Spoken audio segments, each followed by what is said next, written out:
ఇప్పుడు నరసింహనాయుడు గారు అన్నట్టు, వెంకటనాయక్ గారు అన్నట్టు, లేకపోతే గతంలో ఆ పార్టీకి సంబంధించిన నాయకులు అన్నట్టుగానే బీఆర్ఎస్ పార్టీ భయపడింది ఈ ఎన్నికల్లో పోటీ చేయడానికి, కాబట్టి అసలు పోటీ కూడా నుంచోబెట్టలేదు అని వాళ్ళు మాట్లాడారు. బట్ అఫ్కోర్స్ మా పార్టీ వ్యూహం మాది, మా సార్కి తెలుసు ఎప్పుడు ఎవరిని నుంచోబెట్టాలో, ఎలాంటి రాజకీయ క్షేత్రంలో ఏ ఎన్నికల్లో ఎలా పోటీ చేయాలనేది మా సార్కి తెలుసు కాబట్టి మేము వ్యూహాత్మకంగానే ఈ ఎన్నికల్లో పోటీ చేయట్లేదు అని బీఆర్ఎస్ పార్టీకి సంబంధించిన నాయకులు చెప్తున్నారు. సో ఇప్పుడు వచ్చిన రిజల్ట్స్ సంబంధించి ఏం చెప్తారు, అట్లే ముఖ్యంగా తీన్మార్ మల్లన్న విషయంలో దాని గురించి ఏం చెప్తారు? సరే మేడం, అందరికీ నమస్కారం. ఏమంటున్నానంటే నిజంగా అంటే ఎమ్మెల్సీ ఎలక్షన్స్లోనూ మా పార్టీ స్టాండు, మా కేసీఆర్ గారు మా నాయకుడు ఏం చెప్తే అది దాని ప్రకారంగా క్యాడర్ ఫాలో అయ్యే పరిస్థితి. అదేవిధంగా నిజంగా ఈ ఎలక్షన్స్లలో మాకున్న వ్యూహాలు, మాకున్న ఎత్తుగడలు మాకున్నాయి. దాని ప్రకారంగానే మేము ఈ ఎమ్మెల్సీ ఎలక్షన్స్లో పోటీ చేయలేము. ఇది గతంలో కూడా మనం చర్చించుకున్నాం, ఈరోజు కూడా మనం అదే చెప్తున్నాం. నిర్దిష్టంగా ఒక ప్రణాళికబద్ధంగానే దీనికి వద్దనుకున్నాం. మేము వద్దనుకున్న దాంట్లో భాగంగానే మేము పార్టిసిపేట్ చేయలేదు. ఇక ఈ గెలుపు ఓటములకు సంబంధించింది ఏది మిగతా పార్టీలు ఏవైతే ఉన్నాయో,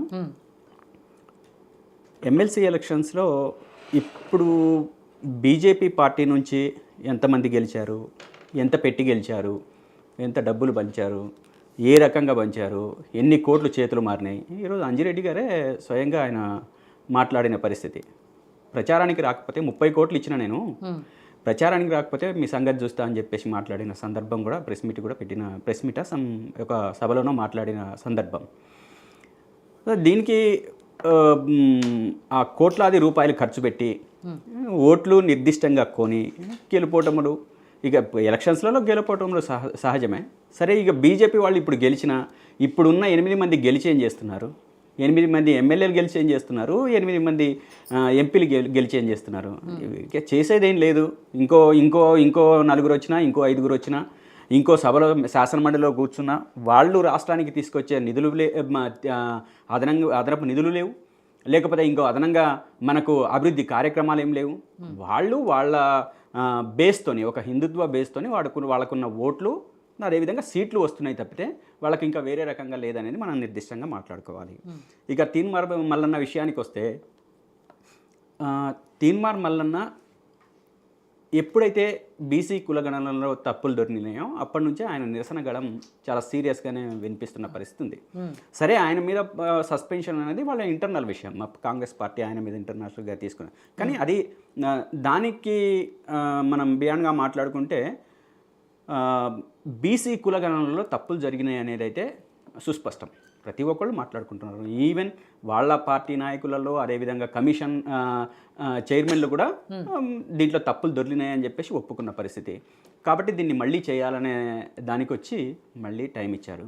సో అంటే దాంట్లో చాలా అంశాలు ఉన్నాయి, ఒకటే అంశం కాదు. దాదాపు అంటే ఇవాళ ఆయన మాట్లాడుతున్న ప్రకారం ఎవరు తీన్మార్ మల్లన్న అంటే మనం 2011లో 44 లక్షలు ఉన్న ముస్లింలు కూడా ఈ రోజుకు 44 లక్షలే ఉన్నారా?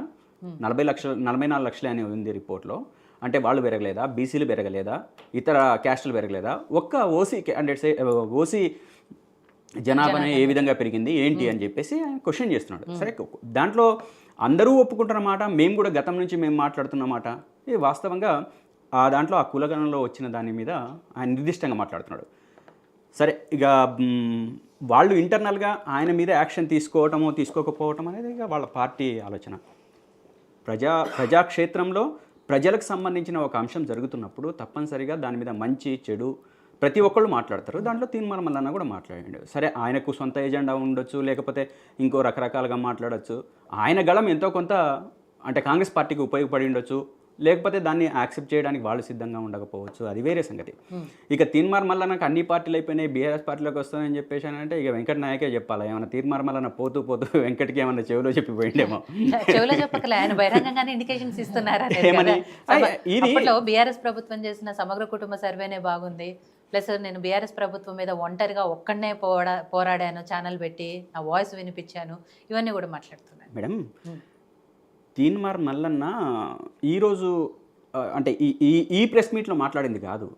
ఆయన కులగణన చేపట్టిన తర్వాత ఆయన క్యూ న్యూస్లో ఏదైతే మొట్టమొదటిగా ఆయన వాయిస్ ఇచ్చిండో ఆ రోజే చెప్పిండు. ఆయన ఒక ప్లాన్ ప్రకారము ముందు నుంచి చేసింది కాదు. ఆ వచ్చిన రిపోర్టుని పట్టుకొని ఆయన క్యూ న్యూస్లో విషయం చెప్పేశాడు. అంటే ఎక్కడ తప్పుడు తడకగా ఉంది, ఏ విధంగా మిస్టేక్ జరుగుతూ ఉందనేది. అది బీఆర్ఎస్ పార్టీతో ముందుకు మాట్లాడుకొని బీఆర్ఎస్ పార్టీతో దగ్గరగా ఉండి చేసిన వ్యాఖ్య కాదు అది. అంటే ఆయన స్వయంగా ఫీల్ అయ్యిండు. నిజంగా కూడా ఆ రోజు మేము చేసిన సమగ్ర కుటుంబ సర్వే సందర్భంగా మేము ఒక్కరోజు చేసినా చాలా నిర్దిష్టంగా చేశాము. ఎక్కడెక్కడో ఉన్నవాళ్ళు దాంట్లో పార్టిసిపేట్ చేశారు. ఇది మేమంటున్నది కాదు, ప్రతిపక్ష నాయకులు కూడా మాట్లాడుతున్న పరిస్థితి ఈరోజు. ప్రతిపక్ష నాయకులు కూడా ఎక్కడెక్కడో రాష్ట్రాలు కాకుండా రాష్ట్రాల్లో ఉన్నవాళ్ళు, దేశాలు కాకుండా దేశాలలో ఉన్న వాళ్ళు కూడా వచ్చి వాళ్ళ ఇంటి దగ్గర ఉండి వాళ్ళ వివరాలన్నీ కూడా నమోదు చేసుకున్న సందర్భం అది. కానీ ఈరోజు అట్లా జరగలేదు అనే ఒక తీవ్రమైన ఆవేదనతోనే ఈరోజు తీన్మార్ మల్లన్న ఆ విషయంపై చాలా సీరియస్గా మాట్లాడుతున్నాడు. అయితే ఇక్కడ ఇంకో విషయం కూడా ఏంటంటే మనం ఆలోచించాల్సింది, ఎప్పుడైతే కాంగ్రెస్ పార్టీ బీసీలకు 42% మేము ఇస్తాము, రిజర్వేషన్ ఇస్తాము అని చెప్పేసి అన్న తర్వాత బీసీలో ఒక అవేర్నెస్ వచ్చింది. అంటే రేపు రాబోయే స్థానిక సంస్థల ఎన్నికలలో తప్పనిసరిగా మనకు ఒక 42% మనకు సీట్లు రాబోతున్నాయి అని అన్న తర్వాత ఈ నేపథ్యంలో జరిగిన కులగణన తప్పుల తడుక ఉండేటప్పటికేనంటే బీసీ సామాజిక వర్గాలలో ఈరోజు ఒక భయంకరమైన అసంతృప్తి, ఆవేదన, బాధ కలిగిన సందర్భంలోంచి ఇదంతా చూడాలి. సరే, ఈరోజు తీన్మార్ మల్లన్న వాయిస్ ఒక్కళ్ళదే వినబడచ్చు కాక, కానీ ఇంటర్నల్గా చాలామంది వాళ్ళు అవును ఇంత మాకు అన్యాయం జరిగింది అనే విషయం వాళ్ళలో ఉంది.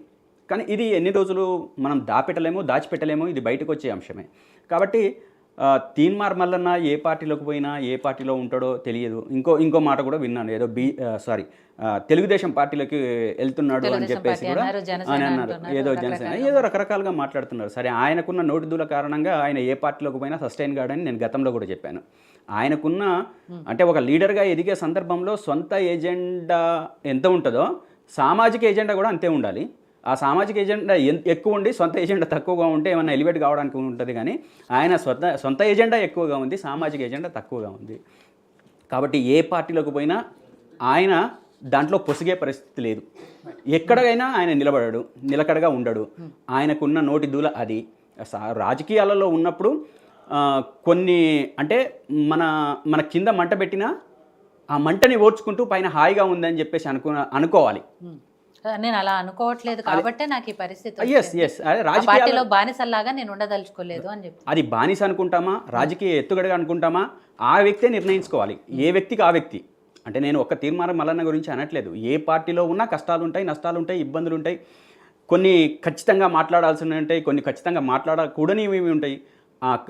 ఆయనకు అది లేదు. ఎక్కడైనా నేను ఖచ్చితంగానే ఖచ్చితంగా మాట్లాడతాను అని చెప్పేసి అంటే సమస్యలు రావడానికే ఎక్కువ అవకాశాలు ఉన్నాయి. కాబట్టి ఈరోజు తీన్మార్ మల్లన్న అంటే పెద్దవాళ్ళు నిజాలు చెప్పినా కానీ వినడానికి ఎవరు సిద్ధంగా లేరు. తీన్మార్ మల్లన్న నిజమే చెప్పిండొచ్చు, వాస్తవాలే మాట్లాడిండొచ్చు, కానీ ఆ పార్టీలో ఉన్న వాళ్ళు ఎవరు వినడానికి సిద్ధంగా లేరు, సరి చేసుకోవడానికి సిద్ధంగా లేరు. తీన్మార్ మల్లనే కాదు, మొత్తం సమాజంలో ఉన్న వ్యక్తులు చాలామంది కూడా ఈరోజు మీడియాలో కావచ్చు, విద్యావంతులు కావచ్చు, విజ్ఞానవంతులు కావచ్చు, ప్రతి ఒక్కళ్ళు బీసీ కులగణనలో తప్పులు జరిగినాయి, ఇది చాలా సీరియస్గా జరిగినాయి, పెరగకూడని దగ్గరనేమో పెరిగినాయి అని చెప్పేసి, పెరగాల్సిన చోటనేమో పెరగలేవని చెప్పేసి మాట్లాడడము, ఈ సర్వే చేయడం అంతా కూడా ఇది తప్పుల తడకగా ఉందని చెప్పేసి అందరూ మాట్లాడుకుంటున్నారు. కాబట్టి దీన్ని సరి చేసుకోవాల్సిన బాధ్యత ప్రస్తుత ప్రభుత్వం మీద ఉంది. దాన్ని కాకుండా ఏ తీన్మార్ మల్లన్ననో లేకపోతే ఇంకొకళ్ళనో నోరు మోయించడం వలన దాంతో ఫలితాలు రావు, ఇంకా అసంతృప్తి పెరగడానికి అవకాశం ఉంటుంది.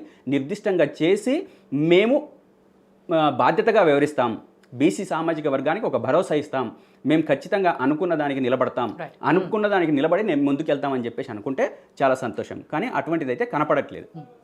సో శంకర్ గారు, ఎమ్మెల్సీ రిజల్ట్స్ గురించి కానివ్వండి, తీన్మార్ మల్లన్న విషయంలో మీ అనాలిసిస్ ఎలా ఉంది? ఇక్కడ కాంగ్రెస్ పార్టీ నన్ను అణగదొక్కే ప్రయత్నం, నన్ను మాత్రమే కాదు బీసీ సామాజిక వర్గాన్ని మొత్తాన్ని అణగదొక్కే ప్రయత్నంలో భాగంగానే నా సస్పెన్షన్ కానీ మిగిలినవన్నీ చేస్తుంది. రేవంత్ రెడ్డి ప్రభుత్వము ఒక సామాజిక వర్గానికే పనిచేస్తుంది, ఇవన్నీ కూడా మాట్లాడారు. సో ఆ వ్యాఖ్యల గురించి కానివ్వండి, ఎమ్మెల్సీ రిజల్ట్స్ గురించి కానీ మీ అనాలిసిస్. ముందుగా ఏయో టీవీ ప్రేక్షకులకు, ప్యానల్ సభ్యులకి నమస్కారాలు. ఇంకొక మాట, వరంగల్, ఖమ్మం, నల్గొండ ఉపాధ్యాయ ఎమ్మెల్సీ బరిలో ఉన్న నన్ను నా వెనుకుండి ప్రోత్సహించిన మిత్రులు, శ్రేయోభిలాషులు, పెద్దలు, చిన్నలు అందరికీ ధన్యవాదాలు చాలా ఆ విషయం మర్చిపోయాను శంకర్ గారు, నిజమే మీరు కంటెస్ట్ చేశారు. తెలుపుకుంటూ మీ